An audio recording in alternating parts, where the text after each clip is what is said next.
مینار پاکستان کے اس تاریخی مقام پر جہاں قرارداد پاکستان پیش کیا گیا، بر صغیر کے مسلمانوں کو اسلام کے نام پر ایک الگ ریاست کی قرارداد پیش کی گئی، منظور کی گئی کہ ہم ایسا پاکستان چاہتے ہیں کہ جہاں پر ہم اسلام کے مطابق آزادی کے ساتھ شریعت کے مطابق زندگی گزار سکیں۔ ان اکابرین کی، بر صغیر کے ان مسلمانوں کی خواہش کی پیروی اگر کی تو آئین پاکستان کی صورت میں ہمارے اکابر نے کی۔ ملک کو ایک متفقہ آئین دیا گیا، ملک کو مملکت خداداد پاکستان کے نام سے پہچان دی گئی، اسلامی جمہوریہ پاکستان کے نام سے پاکستان کو پہچان ملی۔ آج 7 ستمبر ہے اور امت کے یہ نوجوان سٹیج پر موجود، یہ سفید ریش ہمارے بزرگ علماء کرام جو مختلف مکاتب فکر سے تعلق رکھتے ہیں،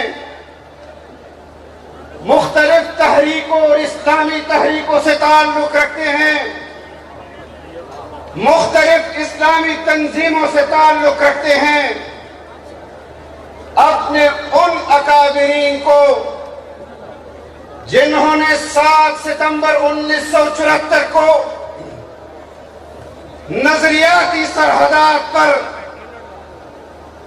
محفوظ کیا، ان کو آج خراج عقیدت پیش کر رہی ہے۔ اگر اللہ رب العزت نے ان علماء کرام کو مملکت کی باغ دوڑ سنبھالنے کی توفیق دی تو جس طرح 6 ستمبر کو یوم دفاع کے طور پر سرکاری سطح پر منایا جاتا ہے، 7 ستمبر کو بھی نظریاتی سرحدات کے طور پر ہر سال منایا جائے گا۔ اور جو لوگ بین الاقوامی ایجنڈے پاکستان لے کر آتے ہیں کہ قادیانیوں کے لیے کوئی راستہ نکالا جائے، ہر سال ان کو جواب دیا جائے گا کہ یہ ملک اسلام کے نام پر بنا، اس ملک کا آئین اسلامی ہے، اس ملک کے اندر بسنے والے مسلمان ہیں،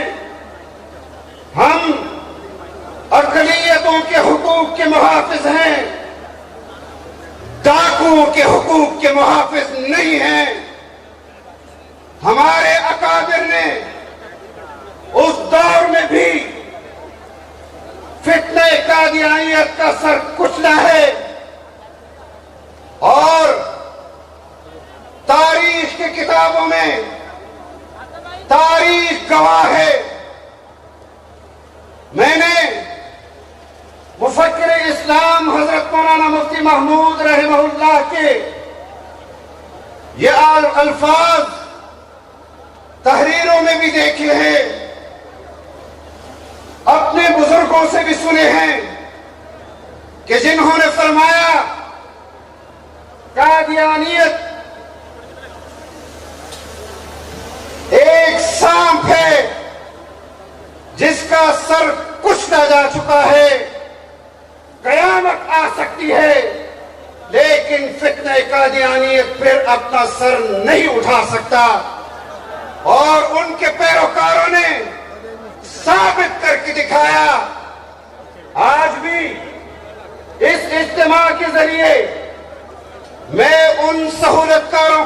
دینا چاہتا ہوں کہ جب سپریم کورٹ کے اندر متنازع فیصلہ آیا، اس کے بعد علماء کی سرپرستی میں پاکستان کے مسلمانوں نے ہر محاذ پر اس فیصلے پر تنقید کی۔ سپریم کورٹ نے نظر ثانی کے حوالے سے کیس کی تاریخ کا اعلان کیا۔ اکابر علماء کرام سپریم کورٹ میں موجود تھے۔ فیصلہ مسلمانوں کے حق میں آیا،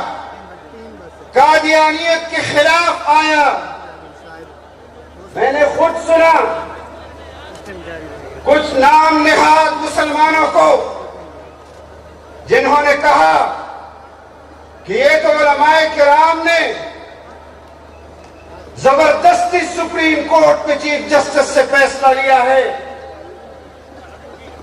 جب متنازع فیصلہ آ رہا تھا، مغربی ممالک کے نمائندے سپریم کورٹ کے احاطے کو بھر چکے تھے، اس کا ذکر تو تم نہیں کرتے۔ جو قادیانیت کی سہولت کاری کے لیے وہاں موجود تھے، یہ امر واضح ہے کہ جہاں پر رسول اللہ صلی اللہ علیہ وسلم کی رسالت، ناموس رسالت کی بات آئے گی، ختم نبوت کی بات آئے گی، شاعر اسلام کی بات آئے گی، تو آپ ہر محاذ پر علماء کی سرپرستی میں اس امت کو اکٹھا ہوتے ہوئے دیکھیں گے۔ اور مجھے یاد ہے کہ جب گزشتہ 5 سالوں میں ہماری قیادت کو اسی پارلیمان سے باہر رکھا گیا کہ جس پارلیمان نے متفقہ طور پر فیصلہ لیا کہ قادیانی کافر ہے، قادیانیت اور اس کے تمام فرقے کافر ہیں۔ پچھلے سال 50 سالہ 1973 کے آئین کے سرکاری سطح پر پارلیمنٹ کے اندر منائے گئے وہ متفقہ آئین، جس کی کسی نے مخالفت نہیں کی، اس بنیاد پر اس کو متفقہ آئین کہا جاتا ہے۔ اس کی تفصیل میں نہیں جانا چاہتا، لیکن قادیانیت کو غیر مسلم اقلیت قرار دینے میں سپریم کورٹ کی وہ ترمیم حقیقی معنوں میں متفقہ ترمیم تھی۔ آپ کو چاہیے تھا کہ پارلیمنٹ کی 50 سالہ، آئین کی 50 سالہ منانے کے بعد اس سال آپ کو اس فتنے کے خلاف منظور کی گئی وہ قرارداد، وہ ترمیم جس کو 50 سال ہو گئے ہیں، اس کو سرکاری سطح پر بھی منانا چاہیے تھا۔ لیکن میں اپنے اکابر کی دور اندیشی کو سلام پیش کرتا ہوں، اور آج جو اکابرین قائد ملت اسلامیہ حضرت مولانا فضل الرحمان دامت برکاتہم العالیہ کے ساتھ شانہ بشانہ کھڑے ہیں، ان کو خراج تحسین پیش کرتا ہوں، آپ کو خراج تحسین پیش کرتا ہوں، اہلیان لاہور کو خراج تحسین پیش کرتا ہوں، پاکستان میں بسنے والے ایک ایک مسلمان کو خراج تحسین پیش کرتا ہوں۔ آج جو نوجوان، جو بزرگ، جو اکابر یہاں موجود ہیں، ان کے گھروں میں موجود ان کی بہنوں، ان کی ماں، ان کی بیٹیوں کو خراج تحسین پیش کرتا ہوں کہ آپ نے جناب نبی کریم صلی اللہ علیہ وسلم سے عقیدت کی بنیاد پر اپنے بھائیوں کو، اپنے والدین کو یہاں بھیجا اور پوری دنیا کو پیغام دیا کہ پاکستان، اگر پاکستان میں عقیدہ تحفظ ختم نبوت محفوظ ہے تو پھر پاکستان محفوظ ہے. اگر پاکستان میں عقیدہ تحفظ ختم نبوت محفوظ ہے تو آپ کا سپریم کورٹ محفوظ ہے. اگر پاکستان میں عقیدہ تحفظ ختم نبوت محفوظ ہے تو آپ کا پارلیمنٹ محفوظ ہے. انشاءاللہ اس سفر کو جاری رکھیں گے اور اپنے اکابر کے ساتھ عہد و پیمان اور تجدید عہد کرتے ہیں کہ یہ تو لاہور ہے، جس محاذ پر بھی آپ ہمیں بلائیں گے آپ کی آواز پر لبیک کہیں گے. میں انہی الفاظ کے ساتھ آپ سے اجازت چاہتا ہوں. وآخر دعوانا ان الحمد للہ رب العالمین.